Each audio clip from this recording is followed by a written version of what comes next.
नमस्कार दोस्तों।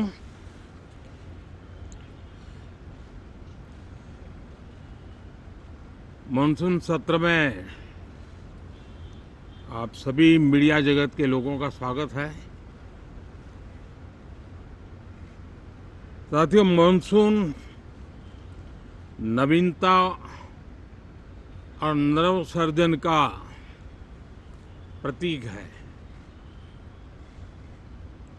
और अब तक जो खबरें मिली हैं,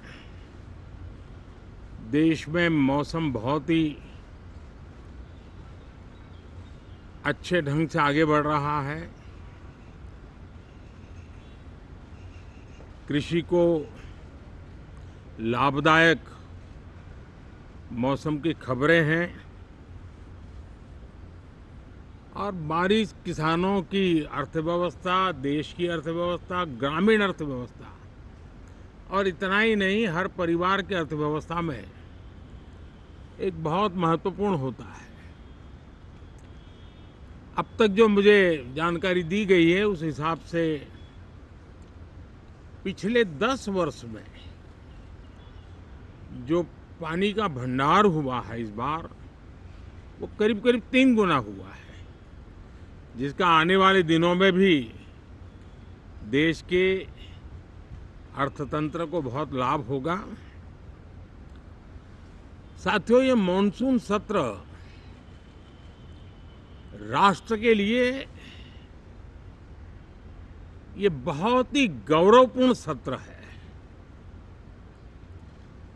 ये मॉनसून सत्र राष्ट्र के लिए एक अपने आप में विजयोत्सव का रूप है।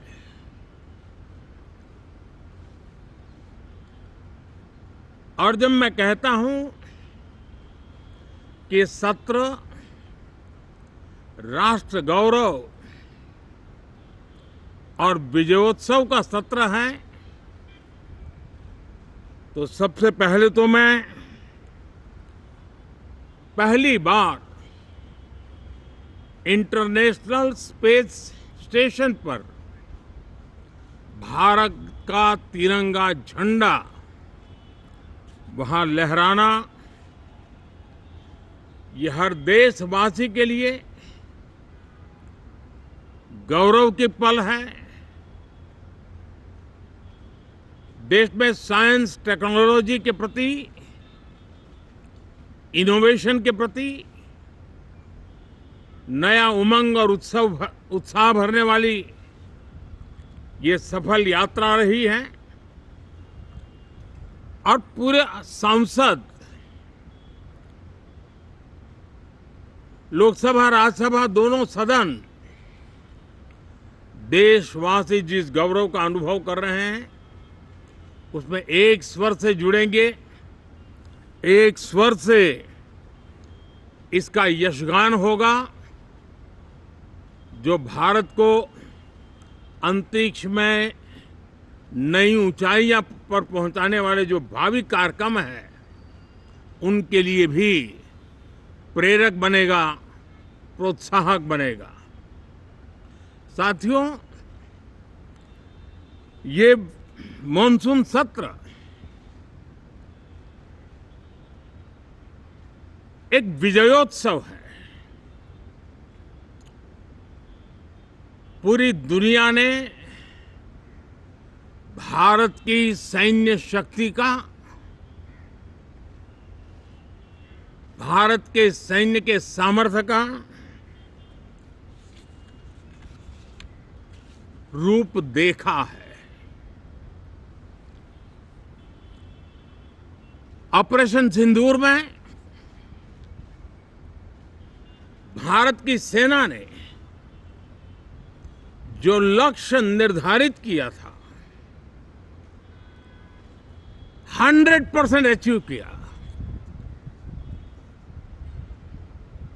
आतंकियों के आकाओं के घर में जाकर के 22 मिनट के भीतर भीतर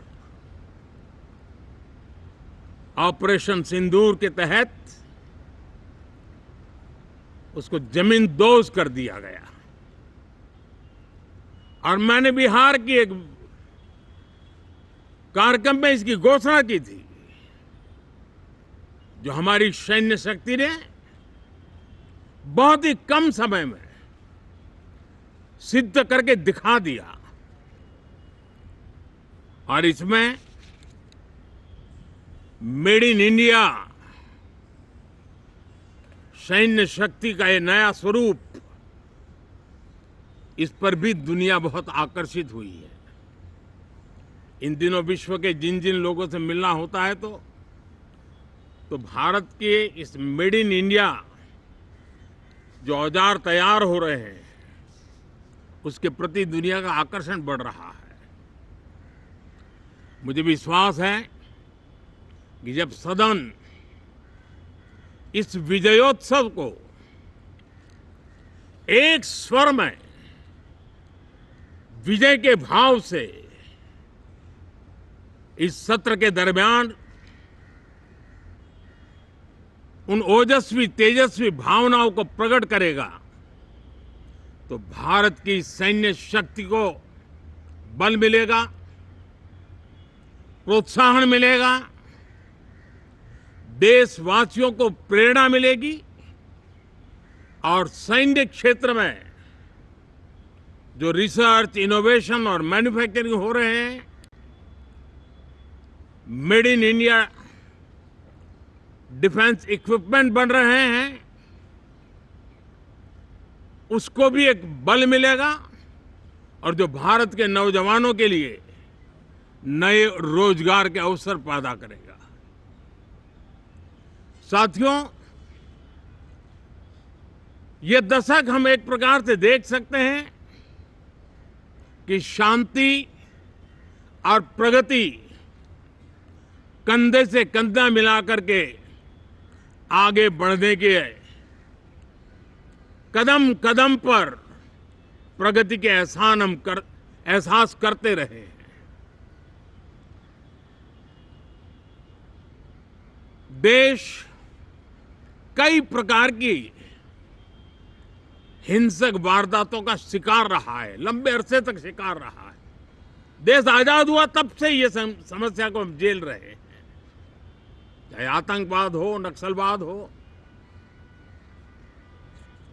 कोई प्रारंभ में शुरू हुआ होगा, कोई बाद में शुरू हुआ होगा, लेकिन आज नक्सलवाद का, माओवाद का दायरा बहुत तेजी से सिकुड़ रहा है। माओवाद को, नक्सलवाद को जड़ से उखाड़ने के संकल्प के साथ देश के सुरक्षा बल एक नए आत्मविश्वास से, तेज गति से सफलता की ओर कदम रख रहे हैं।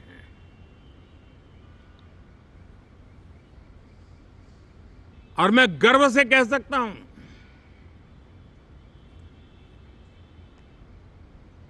देश में सैकड़ों जिले नक्सल की चपेट में से निकल करके आज मुक्ति का सांस ले रहे हैं। हमें गर्व है कि बम, बंदूक और पिस्तौल के सामने हमारा देश का संविधान जीत रहा है, हमारे देश का संविधान विजयी हो रहा है। देश के उज्जवल भविष्य के लिए साफ दिख रहा है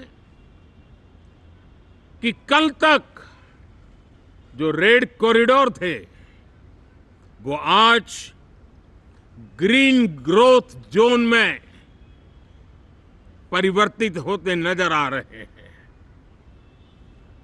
साथियों, एक के बाद ऐसी घटनाएं देशभक्ति के लिए, देश की भलाई के लिए संसद में पहुंचे हुए हर माननीय सांसद के लिए गौरव का पल है। और संसद के इस सत्र में ये गौरव गान पूरा देश सुनेगा, हर सांसद से सुनेगा, हर दल से सुनेगा। साथियों, आर्थिक क्षेत्र में भी जब 2014 में आप सबने हमें जिम्मेवारी दी, देश फ्रेजाइल 5 की अवस्था से गुजर रहा था। 2014 के पहले वैश्विक अर्थव्यवस्था में हम 10वें नंबर पर थे और आज भारत तेज गति से दुनिया की तीसरे नंबर की अर्थव्यवस्था बनने की दिशा में आगे बढ़ रहा है, दरवाजे पर दस्तक दे रहा है। इन दिनों 25 करोड़ गरीबों का गरीबी से बाहर निकलना, जिसको विश्व की अनेक संस्थाएं सराहना कर रही है। देश में एक जमाना था 2014 के पहले, जब महंगाई का दर, इन्फ्लेशन रेट डबल डिजिट में हुआ करता था। आज 2% के आसपास आकर के देश के सामान्य मानव के जीवन में राहत बन गया है, सुविधा बन गया है।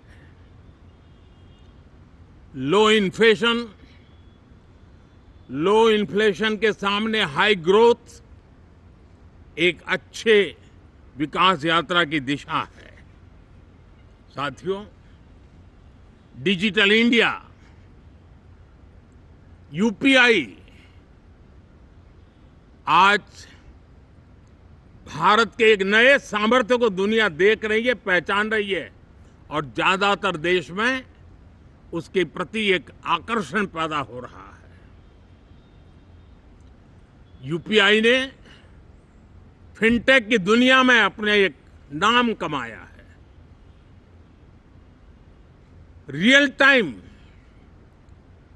डिजिटल ट्रांजैक्शन दुनिया में सबसे ज्यादा हो रहे हैं।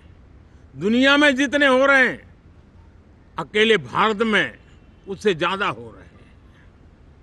साथियों, पिछले दिनों इंटरनेशनल लेबर ऑर्गेनाइजेशन का एक वैश्विक समागम था और उसमें भारत ने बहुत बड़ी ऊंचाई प्राप्त की है। आईएलओ का कहना है कि 90 करोड़ से ज्यादा लोग भारत में अब सोशल सिक्योरिटी के दायरे में हैं। ये अपने आप में एक बहुत बड़ा अचीवमेंट है।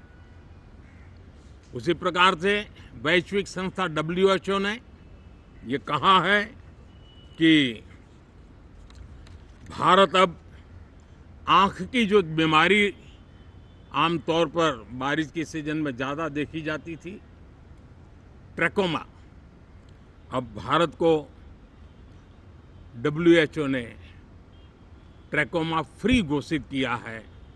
तो आरोग्य के क्षेत्र में भी ये अपने आप में एक महत्वपूर्ण भारत के लिए सिद्धि है। साथियों, पहलगाम की क्रूर अत्याचार, नरसंहार पूरी दुनिया चौंक उठी थी। आतंकवादी और आतंकवादी के आके दुनिया का ध्यान उनकी तरफ केंद्रित हुआ था और उस समय दल हित छोड़ करके देश हित में हमारे ज्यादातर दलों के प्रतिनिधि, ज्यादातर राज्यों के प्रतिनिधि विश्व भ्रमण किया, दुनिया के अनेक देशों में गए और एक स्वर से दुनिया के सामने आतंकवादियों का आका पाकिस्तान को बेनकाब करने का एक बहुत सफल अभियान चलाया। मैं आज राष्ट्रहित में किए गए इस महत्वपूर्ण कार्य के लिए उन सभी सांसदों की सराहना करना चाहता हूं, सभी दलों की सराहना करना चाहता हूं और उसने देश में एक सकारात्मक वातावरण पैदा किया। विश्व ने भारत की बात को स्वीकार करने की दिशा में अपने मन के द्वार खोले और इसके लिए ये हमारे सांसदगण, हमारे राजनीतिक दल सराहना करने के मेरे लिए सौभाग्य है। साथियों, हम जानते हैं कि ये स्पिरिट, एक स्वर, एक एकता का वातावरण देश को कितना उत्साह से भर देता है। विजयोत्सव का ये पर्व इस मॉनसून सत्र में भी उसी भाव से प्रकट होगा।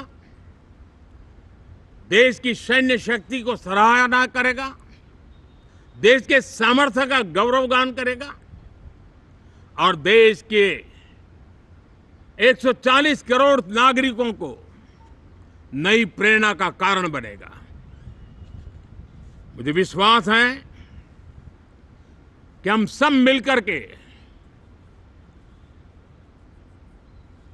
डिफेंस के क्षेत्र में आत्मनिर्भर होने के इन प्रयासों को बल दें, सेना के सामर्थ्य की सराहना करें और मैं आज देशवासियों के सामने जरूर कहूंगा और देश के राजनीतिक दलों से भी कहूंगा कि देश ने एकता की ताकत देखी है, एक स्वर का सामर्थ्य क्या होता है देखा है। तो सदन में से भी सभी माननीय सांसद उसको बल दें, उसको आगे बढ़ाएं और मैं जरूर कहूंगा, राजनीतिक दल अलग अलग हैं, हर एक का अपना एक एजेंडा है, अपनी एक भूमिका है, लेकिन मैं इस वास्तविकता को स्वीकार करता हूं कि दल हित में मत भले न मिले, लेकिन देश हित में मन जरूर मिले। इसी एक भावना के साथ इस मॉनसून सत्र से देश के विकास यात्रा को बल देने वाले, देश की प्रगति को बल देने वाले, देश के नागरिकों को सामर्थ्य देने वाले अनेक विधेयक प्रस्तावित हैं। सदन विस्तृत चर्चा करके उसको भी पारित करेगा। मेरी सभी माननीय सांसदों से उत्तम डिबेट चलाने के लिए शुभकामनाएं हैं। बहुत बहुत धन्यवाद।